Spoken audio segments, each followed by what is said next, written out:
తాగుతూ మత్తులో స్టీరింగ్ పట్టుకుంటున్నారు. రోడ్లపై ప్రాణాలతో ఆటలాడుతున్నారు. మద్యం మత్తులో మెదడు సరిగ్గా పనిచేయదు. బ్యాలెన్స్ కోల్పోతారు. మాటలు తడబడతాయి. నిర్ణయాలు తప్పుతాయి. వేగంగా నడపొద్దని చెప్పే మనసు మత్తులో మౌనమవుతుంది. బ్రేక్ వేయాల్సిన క్షణం గుర్తుకే రాదు. వనస్థలిపురం ఓంకార్ నగర్లో అర్ధరాత్రి వేగంగా దూసుకొచ్చిన కారు రోడ్డు దాటుతున్న వ్యక్తిని యూటర్న్ తీసుకుంటున్న ఇద్దరు యువకులను ఢీకొట్టి 100 మీటర్ల మేర ఈడ్చుకెళ్ళింది. అక్కడికక్కడే 2 యువ ప్రాణాలు అంతమయ్యాయి. ఇంజనీరింగ్ యువకుల కలలు ఛిద్రమయ్యాయి.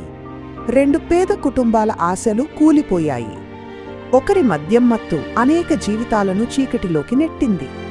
అతను ఇప్పుడు జైలులో, అతని కుటుంబం రోడ్డుపై. మత్తులో వాహనం స్టార్ట్ చేసే ముందు ఒక్క క్షణం ఆలోచించండి. తాగి డ్రైవ్ చేయొద్దు. మీ ప్రక్కవారిని కూడా చేయనివ్వకండి. నిరంతరం మీ భద్రత కోసం మీ మల్కాజ్గిరి పోలీస్.